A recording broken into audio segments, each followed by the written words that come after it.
GNL en América Latina y el Caribe.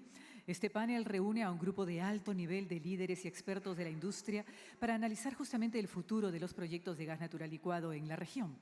La discusión abordará tanto las oportunidades de expansión y nuevas inversiones como los desafíos que enfrentan los desarrollos actuales desde el financiamiento, la regulación hasta la competitividad frente a otros combustibles. Este espacio busca ofrecer una visión clara de cómo los proyectos de GNL pueden contribuir a la seguridad energética y al crecimiento económico en América Latina y el Caribe, en el marco de la transición energética global. Invito al escenario a los siguientes expositores. Invito a la señora María Aybar, vicepresidente y gerente de país de la empresa Han Oil Company Perú. La recibimos con un fuerte aplauso, por favor. Asimismo, invito al señor Germán Castro, vicepresidente y jefe regional de las Américas y el Caribe de la empresa HEC-EBI de Estados Unidos. Invito a la señora Alexandra Boero, gerente de asuntos corporativos de Promigas de Perú. Invito al señor Mauro Chávez, director para las Américas de Gas y Gas Natural Licuado en la empresa Wood Mackenzie de los Estados Unidos. El moderador de este panel será el señor Luis Felipe Fernández Pérez, socio gerente de la empresa Gas Energy Latin America, Perú. Bienvenido, señor Fernández. Lo invitamos a subir ya a la mesa, entonces está servida, el panel está listo. Y los dejo con el señor Fernández, quien va a moderar justamente el panel que, como decía, lleva como título ¿Cuáles son las oportunidades y los desafíos para los proyectos de gas natural GNL en América Latina y el Caribe? Señor Fernández, puede empezar usted con la moderación. Bien, buenas tardes a todos. En primer lugar, agradecer a los organizadores del evento, a Kena en particular, por la invitación y por el honor de dirigir este panel de lujo, en donde tenemos ejecutivos de primer nivel de las empresas de Perú, y de Houston y de Wood Mackenzie, Promigas, son empresas internacionales.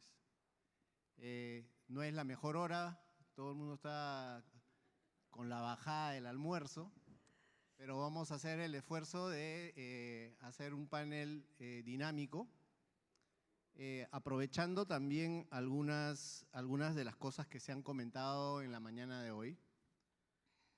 Y vamos a comenzar hablando de cómo se está presentando el mercado de GNL a nivel global, ¿no? Para esto vamos a pedirle a Mauro, desde la mirada de Wood Mackenzie, que es una de las consultoras internacionales más importantes, ¿cuál es la visión que tienen ellos de lo que está pasando hoy en el mercado internacional de GNL?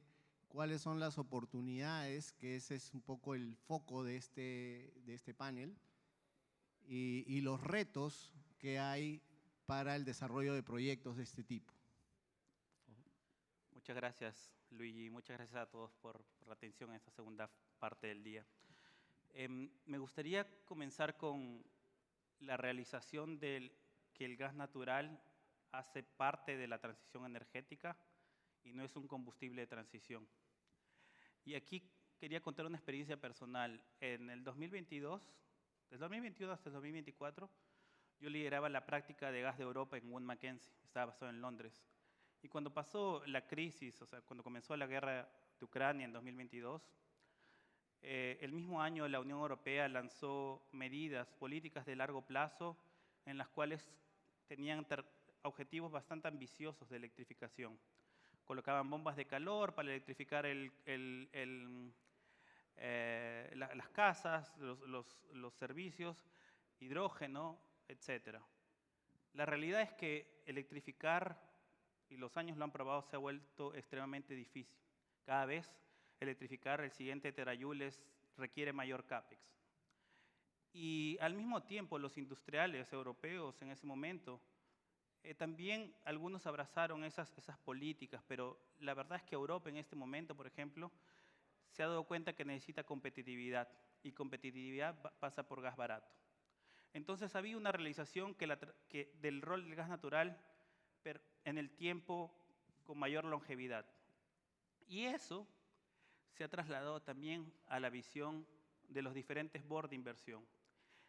Y aquí quiero hablar sobre un poco el capital.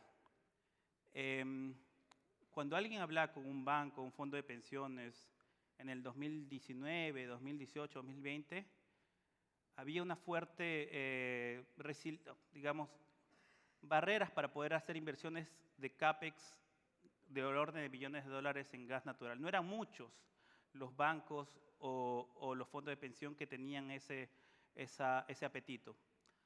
Ahora lo que estamos observando es que los fondos de pensiones están viendo el gas natural como una forma de poder tener ingresos garantizados y estables a largo plazo, 20, 40 años. O sea, hay una apuesta, una realización de esa visión de largo plazo. Y también aparecen nuevos players que quieren tener mayor apetito al riesgo. Y hemos visto, por ejemplo, players como EIG, obviamente teniendo una participación interesante en MidOcean, pero también players como CPC, incluso BlackRock recientemente teniendo una participación en Río Grande. Entonces hay una visión también que el gas natural puede tener mayores retornos económicos que redes de transmisión eléctrica o redes de distribución eléctrica. Y ahí quiero comentar un poco sobre la visión que teníamos de los precios de largo plazo de los próximos 7 años, ¿no? Vamos a tener unos precios más bajos que permita justamente soportar nueva demanda de gas natural. Entonces, este crecimiento que ha sido bastante limitado en los años desde el 2022 hasta el presente, vamos a ver un surgimiento y obviamente inversiones en la región. Y finalmente termino eso con que si bien en este momento todo se está hablando del boom de Estados Unidos y inversiones en nuevas plantas, también lo que nosotros anticipamos es que una vez que pase esta ola de nuevas inversiones, vamos a entrar en una ola de M&As. ¿Por qué? Porque vamos a tener tasas de interés mucho más bajas y vamos a tener players como los que mencionaba, private equity, fondos de pensiones, incluso empresas globales de infraestructura, con apetito a querer optimizar esos activos ya desarrollados. Y con eso te paso la palabra, Luigi. Gracias, gracias. Bueno, es importante ver estos cambios que hay en la manera de ver el gas natural a nivel global, ¿no? Esto que has comentado de los fondos de pensiones, de alguna manera nosotros aquí en Perú ya lo estamos viviendo, ¿no? Pero es una tendencia global. Una de las cosas que se mencionó en la mañana fue el hecho de que América Latina es principalmente importador de gas. Y en esa línea, uno de los principales, de hecho el principal exportador en el mundo hoy es Estados Unidos, que en los últimos años, este último año especialmente, a raíz del ingreso del señor Donald Trump, ha hecho una serie de cambios en la política económica y en la política energética de los Estados Unidos. Entonces yo quería preguntarle a Germán, ¿cuál es el impacto que está teniendo todas estas políticas en Estados Unidos como país suministrador no solo de América Latina, sino del mundo? Buena pregunta. Gracias, Luigi, por la oportunidad de estar aquí contigo y gracias a Kera por la invitación. Siempre muy complacido y realmente comprometido con el evento. Con respecto a tu pregunta, creo que primero que nada, sabes, tenemos que entrar un poquito en antecedentes y recordar que en el año 2024, en enero del 2024, el señor expresidente Joe Biden montó una moratoria sobre la revisión de los nuevos proyectos de LNG en los Estados Unidos. Sin embargo, para ese momento ya se habían otorgado licencias que permiten o permitirían llevar la producción de los Estados Unidos de 90 millones de toneladas por año a unas 200 millones de toneladas por año al año 2030, más del doble. Entra la moratoria en el año 2024, si no me equivoco, La exportación de los Estados Unidos estuvo en el orden de 88 millones de toneladas por año, bastante cerca al 100% de la capacidad actual. Y bueno, llegamos al año 2025, nueva administración, el señor Trump viene, independientemente sabe de la inclinación partidista e ideológica que cada quien tenga, sabe, hay que darle crédito al crédito, y le ha dado un empuje a nuestra industria importante. Nuevas políticas entraron, tal como tú dices, políticas que fueron plasmadas en dos órdenes específicas, la orden ejecutiva emitida el 20 de enero por la Casa Blanca y una orden departamental o secretarial que la emitió el Departamento de Estado el 5 de febrero de este año, bajo las cuales, bueno, primero que nada justificadas por la existencia de regulaciones que son, de acuerdo con ellos, ideológicamente creadas para frenar el crecimiento o que impiden el crecimiento del desarrollo de energías de manera accesible o asequible en los Estados Unidos, y se establecen una serie de acciones en esas órdenes donde, número uno, pues se indica o se establece la necesidad de reevaluar mandatos de las agencias federales. Por otro lado, se revocan acciones presidenciales que fueron emitidas coincidencialmente entre el 2021 y el 2023. Se establecen algunos lineamientos para optimizar procesos de permisería y por último se establece el reinicio expedito de la revisión de proyectos de LNG. Y entonces con eso pues tenemos una situación donde en mi lista, sabes, que hice una revisión un poco rápida antes de venir aquí, yo veo alrededor de unos 8 a 10 proyectos entre proyectos nuevos y expansiones de proyectos existentes que podrían estar aportando a partir del 2030 unos 100 millones de toneladas por año adicionales. Estamos hablando de una triplicación de la capacidad de exportación de los Estados Unidos en un periodo menor a 10 años, lo cual a nivel global pues va a tener implicaciones, ¿sabes? y oportunidades para muchas regiones y por supuesto no deja de ser importante para la América Latina en general, pues. Ok, es interesante cómo el liderazgo desde la Presidencia de la República hace que los proyectos se vayan llevando a cabo. Y en esa línea, en la mañana se mencionó las taras que tenemos en América Latina respecto de nuestras políticas energéticas, ¿no? Y una de las cosas que se mencionó es que América Latina tiene alrededor de 500 TCFs de reservas, ¿no? Y solamente tenemos 2 plantas de exportación, y una de ellas en Perú, ¿no? Entonces, también nos comentaron que Perú LNG, que inicialmente tenía un proyecto de exportación, a partir del año 2017-18, ha comenzado a utilizar ese GNL también para atender al mercado interno. Entonces, María Julia, yo te quería hacer 2 preguntas en una, ¿no? ¿Cómo es posible realmente hacer proyectos de esta magnitud? Se hablaba de largo plazo, la necesidad de predictibilidad, ¿no? Y cómo pasas de un proyecto de largo plazo de exportación a un proyecto que involucra también al mercado interno.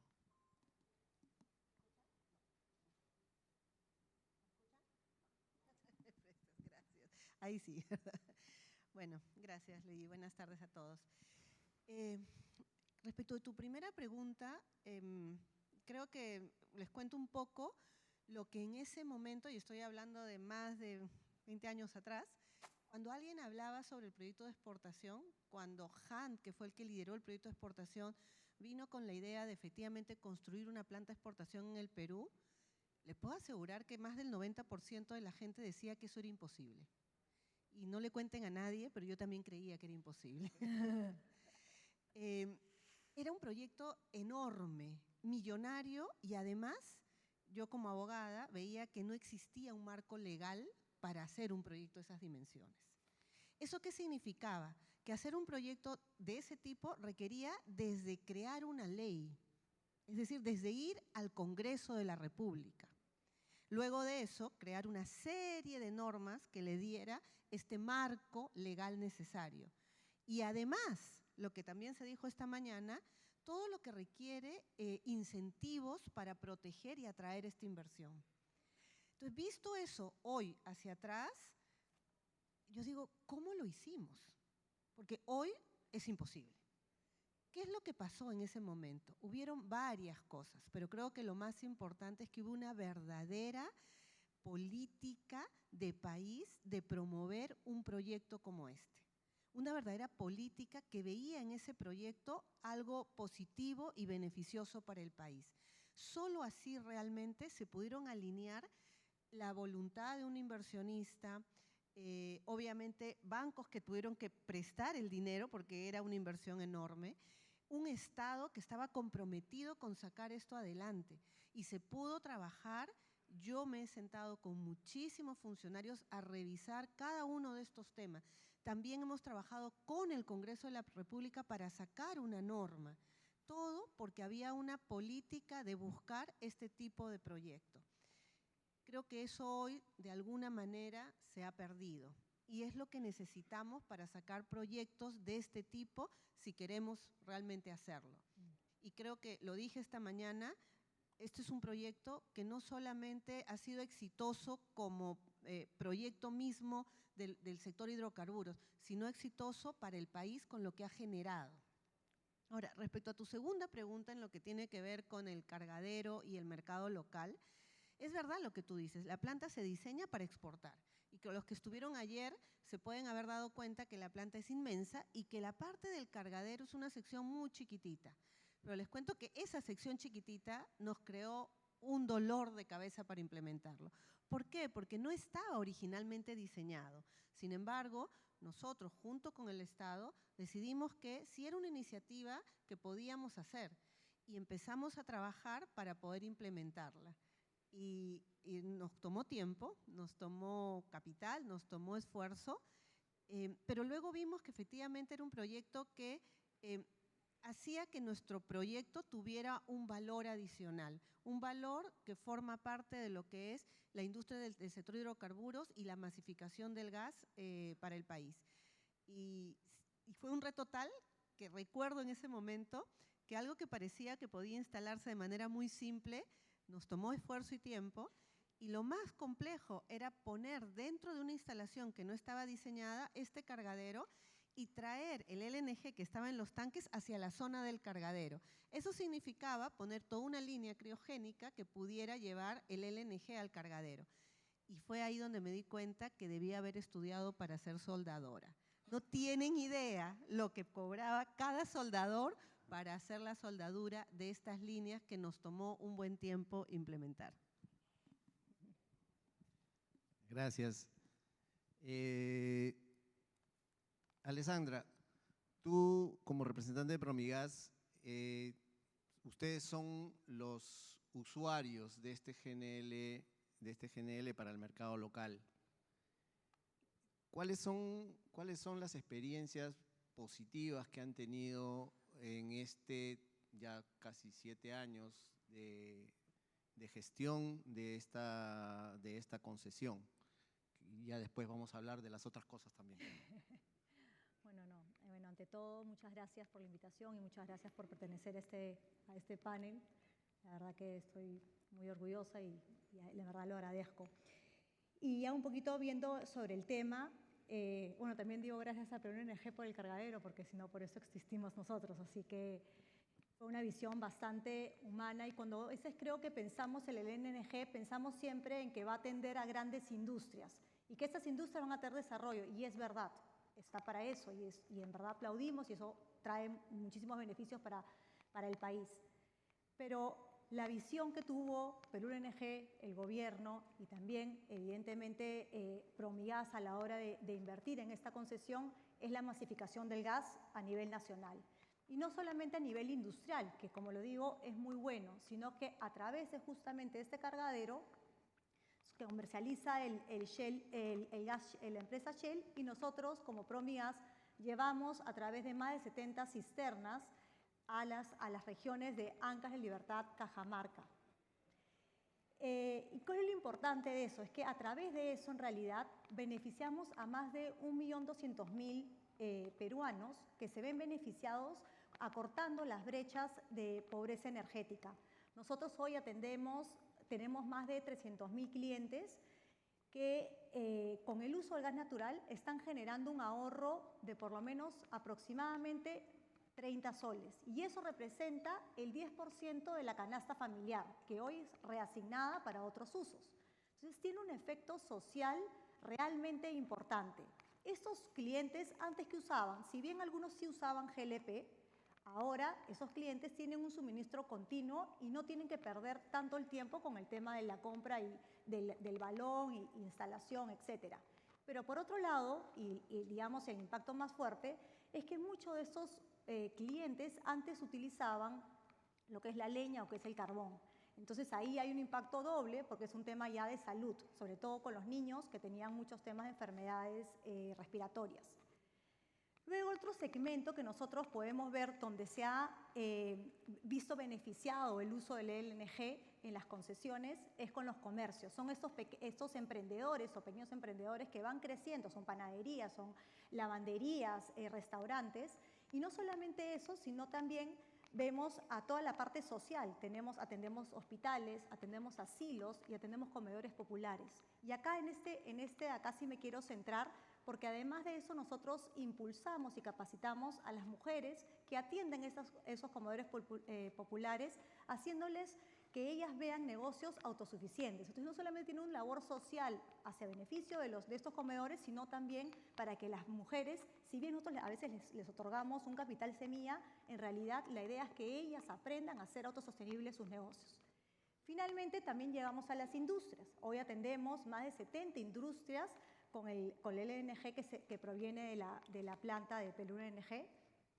Esas 70 industrias están, digamos, abastecidas por 8 estaciones de distribución que a su vez albergan más de 8.000 millones de pies cúbicos día, que le dan totalmente seguridad y continuidad al servicio.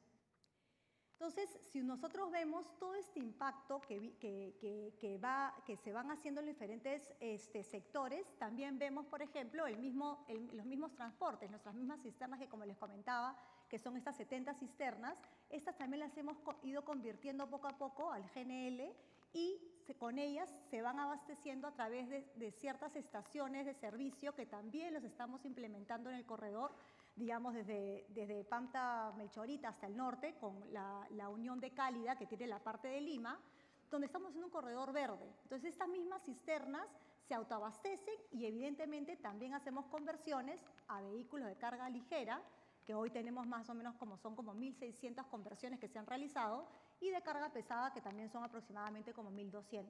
Entonces, si ustedes ven, el LNG está presente en todas las actividades que puede tener un usuario o un cliente. Y esto a su vez también no solamente tiene estos beneficios, digamos, económicos, de desarrollo empresarial y todo, sino también tiene un impacto positivo en el medio ambiente. Son más de 250.000 toneladas que se han ahorrado de CO2 desde el año pasado. Entonces, sí hay un impacto importante, digamos, y no solamente hay que verlo, como les decía al principio, desde el punto de vista industrial, sino un impacto a nivel social. Okay, gracias, Alexandra. Bueno, con esta mirada general y global, nacional y particular del norte del Perú, vamos a hablar ahora un poco sobre los retos, ¿no? Sobre los desafíos que tienen los proyectos de GNL. Una de las cosas que se ha dicho en la mañana, yo creo que ya tenemos casi un año diciendo esto, es que la transición energética no existe. Yo creo que esa es una conclusión que ya tenemos todos claro. Las energías renovables, vehículos eléctricos y todas estas cosas, lo que es una nueva fuente de energía que nos va a ayudar a descarbonizar, es lo que va a seguir creciendo, pero los fósiles se van a seguir necesitando y es el gas natural el que va a sustituir a los combustibles contaminantes. ¿Okay? Entonces, en ese escenario, uno de los retos que existe es la exploración. La exploración por gas y por petróleo también es algo que ha venido estando frenado a nivel global. Las empresas cada vez invierten menos, hay picos de inversiones, luego hay hallazgos, luego otra vez se baja. Hablar de petróleo y derivados es casi un tabú ahora, nadie quiere hablar de eso. Sin embargo, necesitamos más gas y hay que explorar. Y cuando exploras no sabes si vas a encontrar gas o petróleo. Entonces, Mauro, si nos puedes dar una idea de cómo se está viendo este tema a nivel global desde la mirada de Wood Mackenzie. No, gracias, sí, el punto es muy importante. Estás totalmente correcto, Luigi. En realidad el mundo necesita explorar y tener nuevos recursos para abastecer toda esa demanda futura. Pero me gustaría comenzar con la exploración y el CAPEX de exploración. Antes del 2014, según nuestras estimativas de nuestra división de Upstream, el presupuesto de exploración a nivel global era del orden de 70 a 80 billones de dólares. ¿Cuánto creen que es el CAPEX dedicado actualmente a nivel global en 2025 y en los próximos 3 años? Es del orden de 25 billones de dólares. Quiere decir que se ha disminuido a nivel de 1/3 de lo que solía ser. ¿Qué quiere decir esto? Que los países en este momento están en una situación de competencia entre ellos para atraer esos 25 billones de dólares anuales.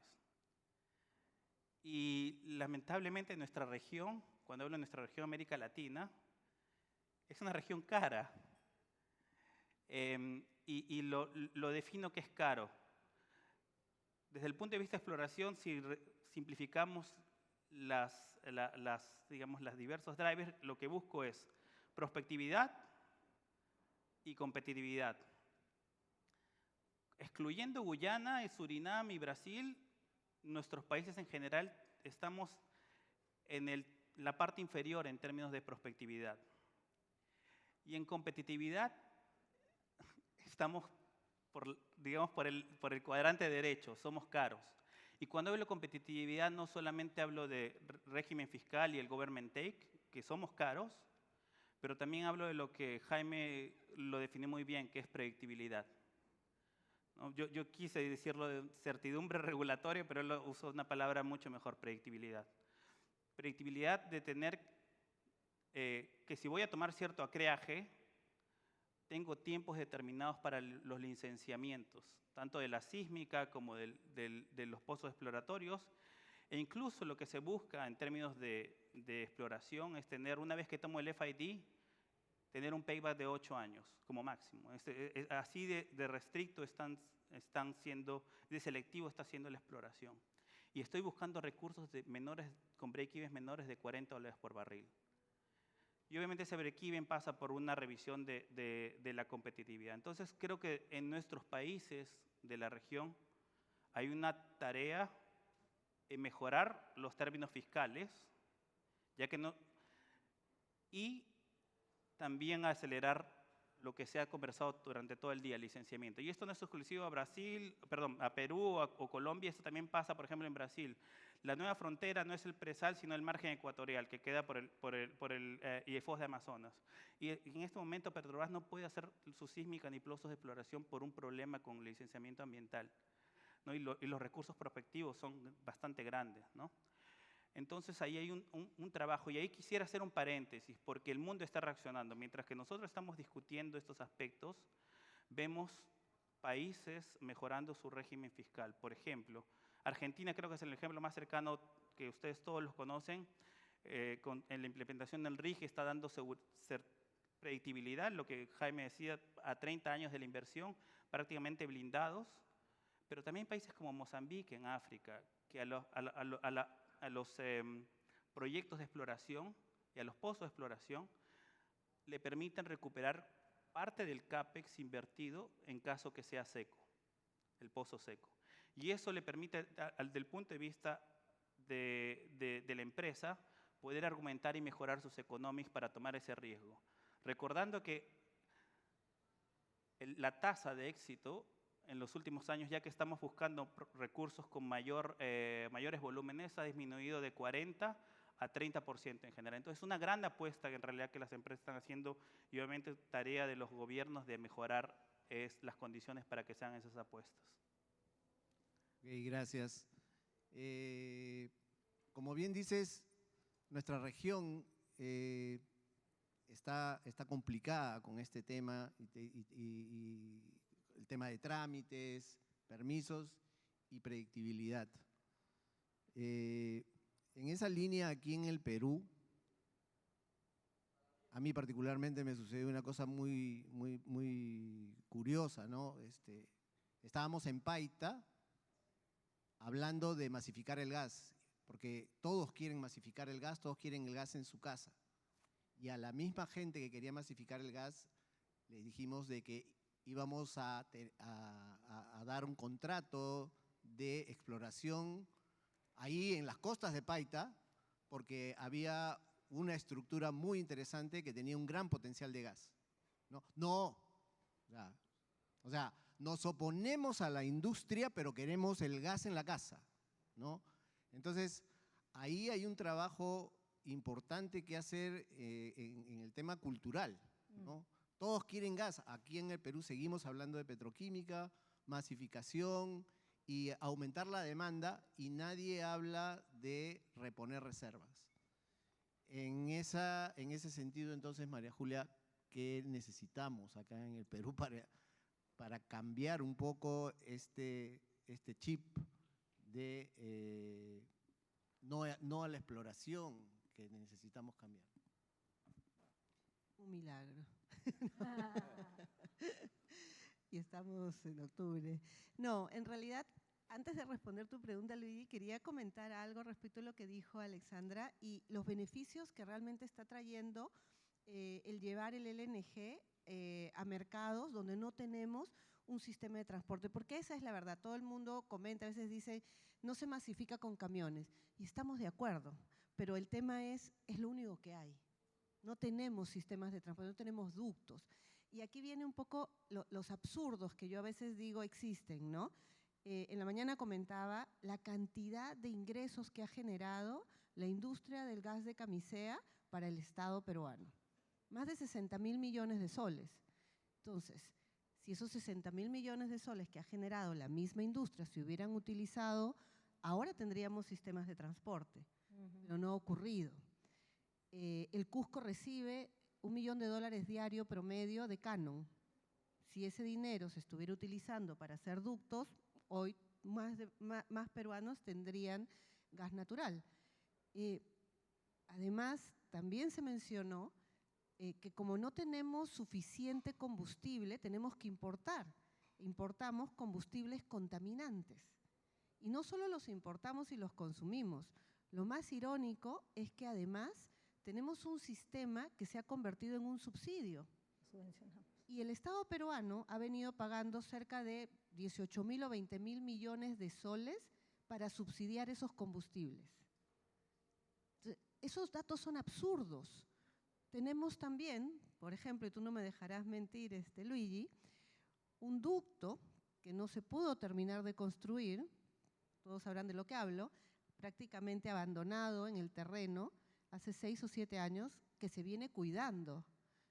El cuidar ese ducto nos ha costado hasta la fecha $400 millones. El Estado peruano ha gastado $400 millones en cuidar un ducto, que no estaba en operación, son ductos sueltos. ¿No deberíamos estar utilizando todos esos recursos para hacer las líneas y los ductos para llevar el gas natural? Y ahora yendo a tu pregunta, después de esos datos tú me preguntas, ¿qué podemos hacer para promover la exploración? Bueno, primero, creo que lo primero que necesitamos es tener una política clara. El Estado peruano desde su cabeza tiene que tener una política clara. Porque ¿qué es lo que veo ahora? Tenemos en un Ministerio de Energía y Minas una política de hacer actividades de exploración, pero está temeroso de que el Ministerio del Ambiente o el Ministerio de Cultura le digan que no. Eso no puede ser así. Si tienes una cabeza, esa cabeza tiene que poner a los 3 ministerios alineados con cuál es la política y cómo van a trabajar esa política, de tal manera que se respete el tema cultural, se protege el medio ambiente y se le dé valor a nuestros recursos naturales. Ese es el reto. No se trata de cada uno hace lo que cree mejor y el otro se opone. Necesitamos esa política clara y obviamente generar confianza, la predictibilidad, el respeto a los contratos, el no cambiar las reglas de juego, tener visión de largo plazo. Eso efectivamente genera confianza y cuando generas confianza puedes atraer esa inversión que, como bien has señalado, está siendo de manera poco competitiva la forma en que lo venimos tratando de atraer. Y entonces, sí, efectivamente tenemos un reto muy, muy complejo, pero si existe una visión clara, una política única, yo creo que eso se podría hacer, como ya hemos demostrado que se puede hacer. De lo contrario, no se hubiera podido hacer Camisea. Gracias, María Julia. La exploración no es el único reto. Aquí en la región tenemos varias cosas que no las hacemos de la mejor forma. En esa línea, Germán, tú que tienes una visión muy clara de lo que pasa en América Latina en estos temas de GNL, ¿por dónde tenemos que ir? ¿Qué es lo que no estamos haciendo correctamente o qué cosa podemos mejorar para desarrollar mejor la industria? Mira, de acuerdo contigo 100% con respecto a la pequeña introducción que hiciste ante esta segunda, ¿sabes? Parte de las preguntas, en el sentido de la importancia que el LNG va a seguir jugando en la región, a pesar de la exploración y producción y energías renovables, energías limpias, ¿sabes? Es un tema de integración, por supuesto. En ese sentido, me gustaría enfocar tu pregunta un poco más de acuerdo con lo que ha sido mi experiencia, que es mucho más llevada a lo que es la penetración de mercados y desarrollo de proyectos para importación de LNG y la promoción de la utilización de ciertas tecnologías en la región. En ese sentido, ¿sabes? He estado trabajando en esto por alrededor de 20 años, ¿sabes? Y hay lecciones que he aprendido, hay temas que se presentan y se repiten. Entonces, ¿sabes? Pequeño resumen que hice al respecto, ¿sabes? Incluye ciertos aspectos que creo que ya los han mencionado, pero, ¿sabes? Me gustaría repetirlos de alguna u otra manera. A nivel político, ¿sabes? En esta región no es distinta a otras regiones. Los políticos no son claros, faltan decisiones para apoyar caminos que realmente, ¿sabes? Definan hacia dónde deben ir las soluciones. Eso crea incertidumbre, eso crea, ¿sabes? Por supuesto, pérdidas de tiempo, pérdidas de recursos. Creo que es algo que, ¿sabes? Que no favorece a nadie y mucho menos, ¿sabes? Cuando la retórica política es tan alta, pues por supuesto, ¿sabes? Que trae consecuencias que al final del día paralizan a una industria. Hay una analogía por ahí que dice que, ¿sabe? Que los políticos son como los pañales, entonces no me voy a extender un poco más sobre eso, pero si quieren se los explico de manera privada. A nivel de países, intereses individualistas y oportunistas se ven todo el tiempo. Por un lado, se ven jugadores que, ¿sabes? O actores que desconocen totalmente lo que se necesita para levantar un proyecto de este tipo, bien sea desde el punto de vista financiero o en el sentido, ¿sabes? De lo que son, ¿sabes? Los retos en general que trae un proyecto de este tipo. Y también se encuentran algunos que no son muy claros o que son un poco oscuros, y la corrupción nunca ha dejado de ser un factor en esta región. Hay que reconocerlo, sigue existiendo, y creo que es algo que, ¿sabes? Que es un mal que hay que eliminar. ¿Okay? Contrapartes, capacidad de ejecución. En algunos casos falta la capacidad de ejecución, pero el problema no es que haya falta de capacidad de ejecución, el problema es que no se haga nada para compensar esa falta de capacidad de ejecución, y entonces eso trae como consecuencia que las probabilidades de éxito se disminuyen de manera exponencial, ¿sabes? En el mismo sentido, cuando se confeccionan o se diseñan soluciones, existen, por supuesto, deseos extremos a la hora de ver un mercado, a la hora de, ¿sabes?, de dimensionar una solución. En muchos casos se ven, ¿sabes?, deseos de, ¿sabes?, de tener capacidad para poder atender lo que podría ser, pero en pocas situaciones se ven personas realistas que quieren algo que simplemente se ajuste a lo que debe ser. Y eso trae costos, al final del día, que por supuesto, ¿sabes?, afectan el desarrollo de cualquier proyecto. En el tema regulatorio, pues por supuesto, ¿sabes?, se ha mencionado bastante aquí algunos detalles sobre los retos que encontramos a nivel energético, comisiones reguladoras de energías que en algunos casos no establecen o no apoyan con mecanismos viables para poder afianzar la viabilidad o la bancabilidad de los proyectos. En algunos casos, cuando sí existe, entonces aparecen algunos requerimientos de tipo técnico, donde, por ejemplo, ¿sabes?, se exige que los proveedores de ciertos servicios o los proveedores, ¿sabes?, eléctricos en la región tengan capacidad de responder de manera inmediata a una llamada para proveer electricidad, especialmente proyectos de LNG a electricidad. Ese fue el caso reciente de lo que sucedió con la postergación de la subasta de electricidad que se venía en Brasil este año, y es un tema que está sobre la mesa. Hay un bendito factor A que está siendo evaluado, que justamente lo que traía era costos adicionales y hizo que distintos sectores que pudieran ser afectados por ese factor tuvieran que dar su opinión al respecto, y al final del día trajo como consecuencia una paralización del proceso y una consulta pública que aún no sabemos a dónde va a llegar. Y finalmente, en el ámbito ambiental, pues, ¿sabes?, ese es un tema que, ¿sabes?, que todos enfrentamos. En mi experiencia, en muchos casos nos encontramos con una falta de pragmatismo enorme, donde todavía se pretende regular en base a mitos y no a la ciencia, al conocimiento científico como tal. Entonces, son retos que se nos presentan y que debemos de alguna manera tratar de, ¿sabes?, de lidiar con ellos y manejar de la mejor manera posible. Con talento, con conocimientos, ¿sabes?, con estrategias adecuadas. Pues. Creo que, ¿sabes?, que eso más o menos resume en general, ¿sabes?, un poco la experiencia. De acuerdo.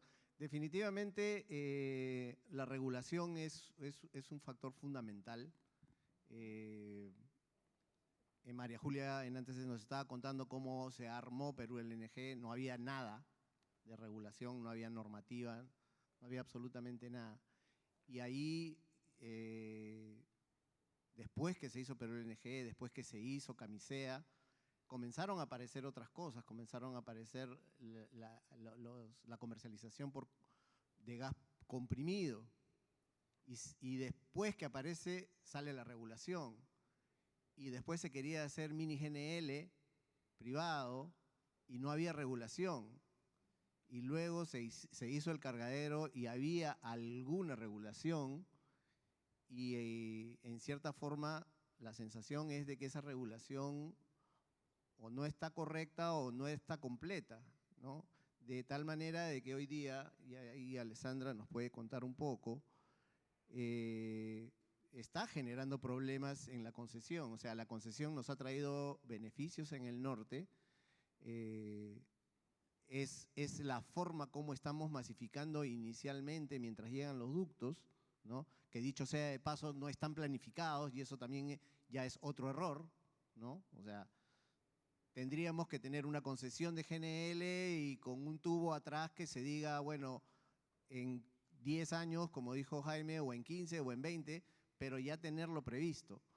Entonces, hoy día la concesión del norte está teniendo problemas por temas regulatorios. ¿Qué nos podrías contar, Alessandra, por favor? Bueno, sí, lamentablemente, como un poco, ya creo que la palabra que podemos sacar es la predictibilidad, que se ha usado mucho, y eso es, ¿no? O sea, lamentablemente en el norte lo que ha pasado en la distribución, que justamente hablábamos de los beneficios hace un ratito, de todo el impacto positivo que esto tiene, ahora vemos esta falta de predictibilidad que existe, esta falta de transparencia que existe, esta falta de consideraciones técnicas que existe para determinar una tarifa al concesionario de distribución de LNG que le remunere las inversiones realizadas. Es así de sencillo. La planificación para calcular esa tarifa, que es una tarifa justa, que es una tarifa competitiva, donde deben de reconocer todas las inversiones realizadas, no se está haciendo.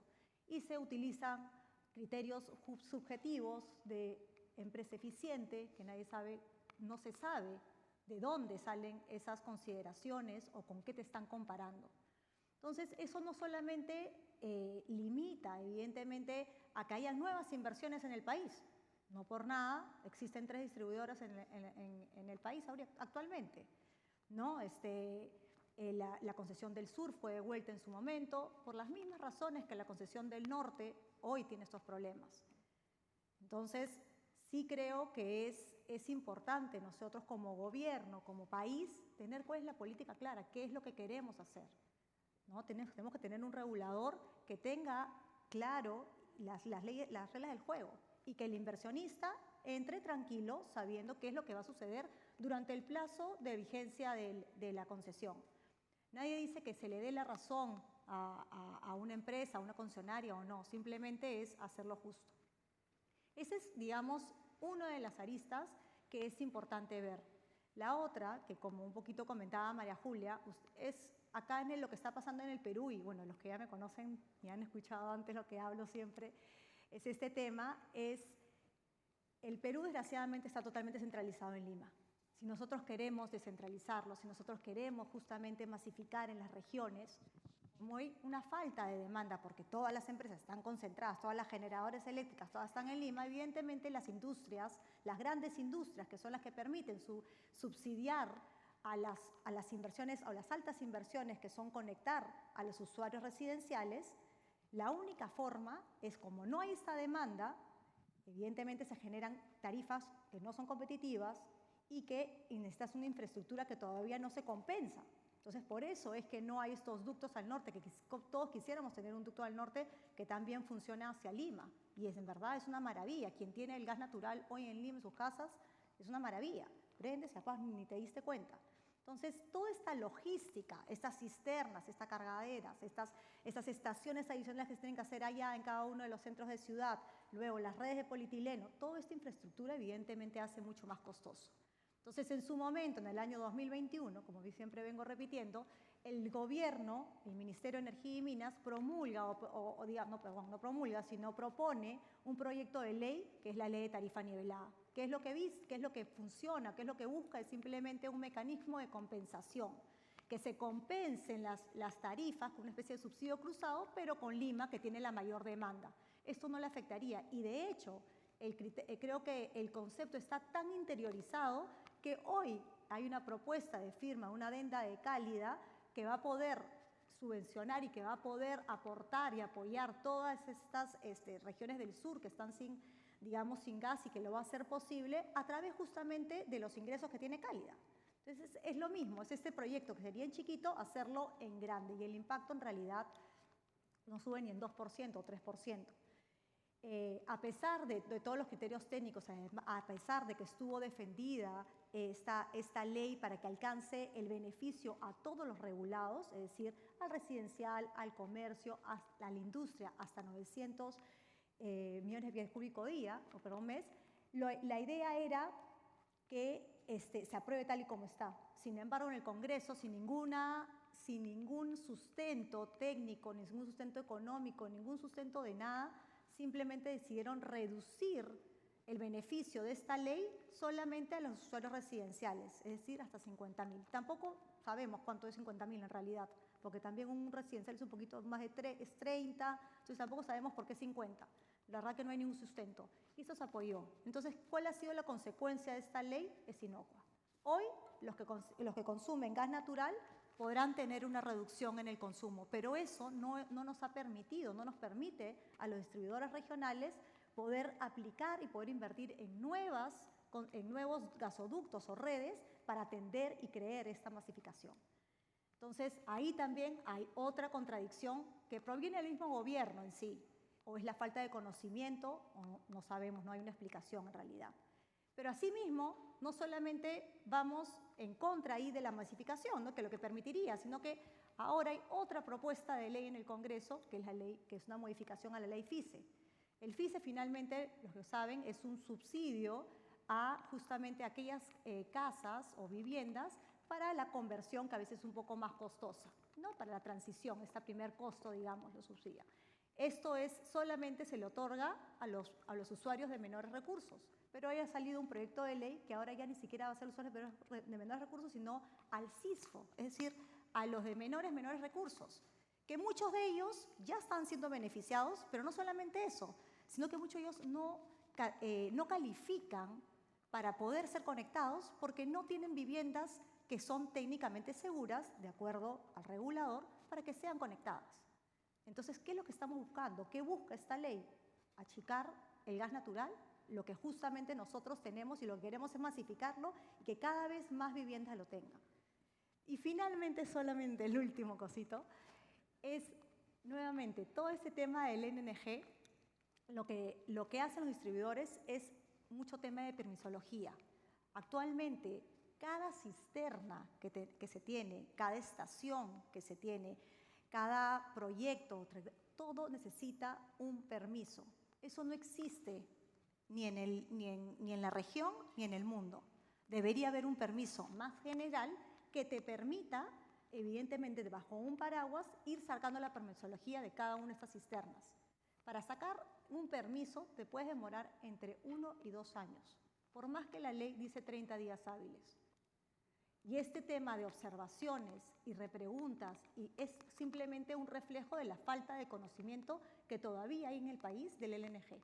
Entonces, esto es algo que tenemos que hacer una autocrítica como país y comenzar a buscar, a todos estar más preparados.